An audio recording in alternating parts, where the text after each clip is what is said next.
So the law is not written. It's okay to discriminate against men or women when the audience is different for men or women. That's not how it's written. If you are an employer, you can't pay your employees differently based on their sex. It's not written in some other way. All right, so here is the class action or collective action complaint for violations of the Equal Pay Act filed by all of these people who, long story short, are U.S. women's soccer players. They are suing the United States Soccer Federation. And we're not going to go over every line of this, but how about we cover it and see what it's about, and then we'll pledge to follow up on it as the case unfolds. The United States Soccer Federation is the single common employer of female and male professional soccer players who play on the United States Senior Women's National Soccer Team. The WNT is what we're going to refer to them, the Women's National Team. And the United States Senior Men's National Soccer Team, the Men's National Team, or MNT. Despite the fact that these female and male players are called upon to perform the same job responsibilities on their teams and participate in international competitions for their single common employer, the USSF, the female players have been consistently paid less money than their male counterparts. This is true even though their performance has been superior to that of the male players, with the female players in contrast to male players becoming world champions. Touché. The USSF has claimed that its mission is to promote and govern soccer in the United States in order to make it the preeminent sport, recognized for excellence in participation, spectator appeal, international competitions, and gender equality, emphasis added. In reality, the USSF has utterly failed to promote gender equality. It has stubbornly refused to treat its female players who are members of the WNT equally to its male employees who are members of the MNT. The USSF, in fact, has admitted that it pays female players less than its male players and has gone so far as to claim that market realities are such that women do not deserve to be paid equally to men. The USSF admits to such purposeful gender discrimination even during times when the WNT earned more profit, played more games, won more games, earned more championships, and/or garnered higher television audiences. During his 2017 campaign for president of the USSF, current President Carlos Cordero, that's probably pronounced differently, who had been a member of the USSF's board of directors since 2007 and vice president since 2016, admitted our women's teams should be respected and valued as much as our men's teams, but our female players have not been treated equally. The USSF, however, has paid only lip service to gender equality and continues to practice gender-based discrimination against its champion female employees on the women's national team in comparison to its less successful male employees on the men's national team.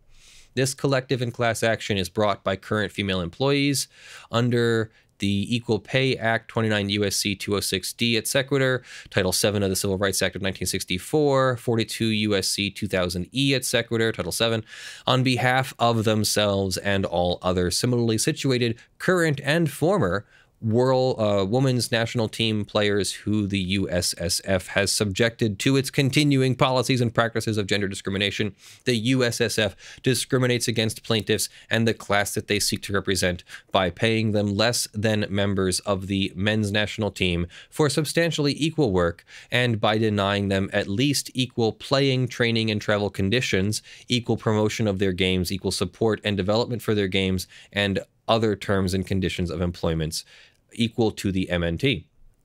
This action seeks to end the USSF's discriminatory practices and an award to make plaintiffs and the class whole, as well as to provide for liquidated and punitive damages and all other appropriate relief. Do remember, you need to add that all other appropriate relief. If you say that, those are some kind of magic words that really do give the court discretion to add their own remedies as well, if the court feels appropriate. We'll go through this quickly because there's going to be a list of like 28 parties here, and then we'll get onto the rest of the lawsuit. We'll see if there's other interesting details in here to speak about.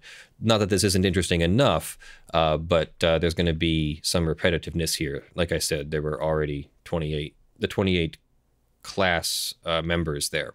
So the USSF is a common employer. It centrally manages and controls every aspect of the senior national team. This includes selecting and hiring members as employees, setting and providing them with pay. So there's a lot here that is going to say they are employees. This is not some other relationship. It's centrally managed, so that means the defendant is the proper defendant, is what I think they're trying to get at there. They're trying to say here that the women's national team has achieved unmatched success. I think that might actually be unnecessary for the goal of saying that they are not receiving equal pay, but it is definitely a compelling argument that they aren't otherwise unequal. They're trying to say here, look, the women's national team, it isn't like they're some different class of players. They're championship players here, and they, even absent a gender pay law, they've done a good job, and they should have the same pay, just morally, ethically speaking. I don't think you need this part to win the case, but that it also looks very good for the case. They're champions. They deserve to be paid at least the same as the rest of the players.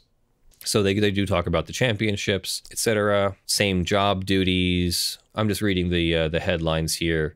Policy and practice of discriminating by paying them less. MNT players receive a minimum amount of play in each game regardless of outcome. That apparently does not happen for the women's team. They have not been offered equal pay. From 2013 through 2016, women's players could earn a maximum salary of $72,000 plus bonuses.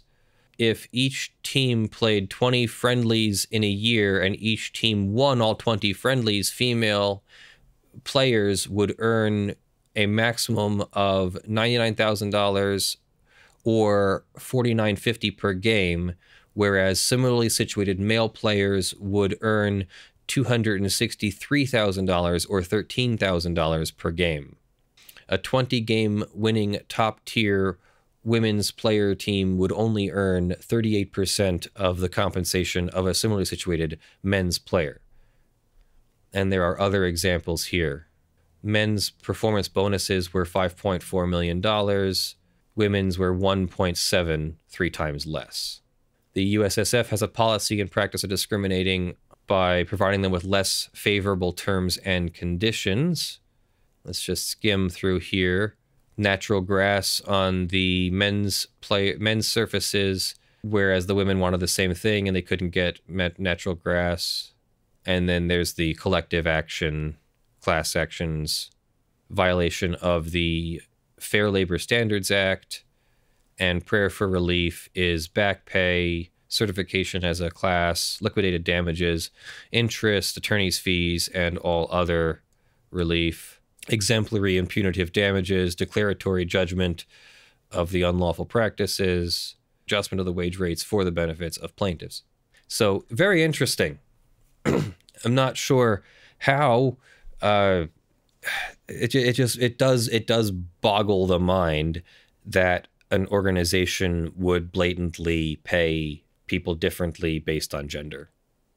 That just boggles the mind. I could see a gender pay gap occurring naturally, but as we discussed a little bit offline on the Patreon show and before that, we aren't really going to get into any James Damore situation and try to comment on the gender pay gap or gender politics or anything further than that. But I'm baffled that anyone would think that this is an okay thing to do, pay anyone different based on a protected trait, whether it be gender or sexual orientation or ethnicity, etc. These are all protected classes in the United States, and you're not allowed to pay people differently based on those things. So we'll see. Maybe the USSF has some basis for the discrimination. I doubt it, but we'll get to see what their answer is. This was just filed on guess what? Of all days, this was filed March 8th, International Women's Day.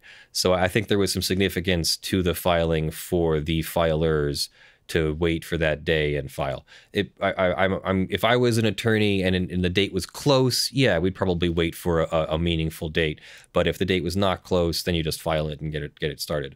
But yeah, this is very interesting, and I'm looking forward to following this case. We'll track this case and report back with the USSF's answer whenever that comes. And there's also potential. I had heard rumors that there might have been talks of settlement already. I'm not sure if this was related news or not, but I thought I had heard news of women's soccer granting something, some pay award right after this was filed, but I could not find any news about it. Maybe I dreamt it. I'm not sure. I'm still groggy from losing an hour of sleep. It's all based on an intrinsic split between men's and women's sports in the first place, so does that factor in? I don't think an intrinsic bona fide revenue difference. I think one of the arguments they made was that when the women were going towards their championship, they were bringing in more revenue than the men. So I don't know if there even is an intrinsic difference. I'll definitely grant you that I've heard complaints over my entire lifetime of various differences in participation and attendance in women's sports versus men's sports, and it is truly varied. There seem to be some sports where people come to watch the men play, and some sports where people come to watch the women play, and it doesn't always cross over. So I granted that is intrinsically unfair. That's not something that's correctable by a law. However, telling an employer that they can't pay their employees based on their gender is something that can be correctable by law. So that's why that's reachable. Once again, it's not, so the law is not written, it's okay to discriminate against men or women when the audience is different for men or women. That's not how it's written. If you are an employer, you can't pay your employees differently based on their sex. It's not written in some other way. It doesn't say, you know, that you can base an employee's pay off of crowd size or something. Yeah. Because the other perks that the men were getting. So I think that there was something about, you know, accommodations and things like that, that if they are not equal across the teams, then that sort of shows that there is a systematic devaluing of one side versus the other. And so I also wonder, like, how much of it is this like a chicken and egg? Like, if you valued the women's team more, then would there be a bigger crowd draw? Now, it sounds like there's not an issue with crowd draw, that they are a profitable team. Yeah. And that they're talented and successful. But I mean, in other sports, I just wonder sometimes, like, if you invested and if you promoted that team, like, maybe you would get more larger and more dedicated fan base. Yeah, and it could have been, let's not read into the phrasing of their questions too. It could just be a question about, is it really that women's soccer is that much smaller than men's, that they thought they could get away with it or something? And the answer, I think, is no. It does not seem that women's soccer is really that much smaller. But I'm actually not, believe it or not, I don't really watch sports. I don't mind. I like to play stuff. I'm not really in the greatest shape to play right now because I sit at a desk and make videos and talk to my clients. But I like to play stuff. I don't really so much watch. I don't know. It's really never been my thing. Thank you very much to our Patreon supporters and our Twitch subscribers. Supposedly, Brandon has discovered a way to extract the Twitch subscriber list, so we will be incorporating the Twitch subscribers into the crawl and the patron panel and the reward list and all that. For now, please remember that this is a community-supported channel. This was only possible. We can only pay Brandon and only offset the costs of the channel and make it possible to make 4 or 5 videos for you a week by your donations and support both monetarily and other ways, but primarily monetarily. You know, it's awkward to ask for money, but that's really what support means, is that we're asking you to give us money through patreon.com/LJFrench for the month of March 2019. Thank you very much to our $50 plus supporters: Jonathan Doe, John Steele, Gavin Barnard, Evie, Andy, Kyle Mudrock, Vera Montaigne, Michael Pierce, Terry Crisp, Richard Fournier, Spirit Bear, Yanda Gray, Daniel Perez, and Aspernari. And thank you very much to the $5 plus supporters who are scrolling on the LED panel behind me and will be on the crawl. And like I said, we'll add the Twitch supporters when we can. I'll leave some room here for dog video.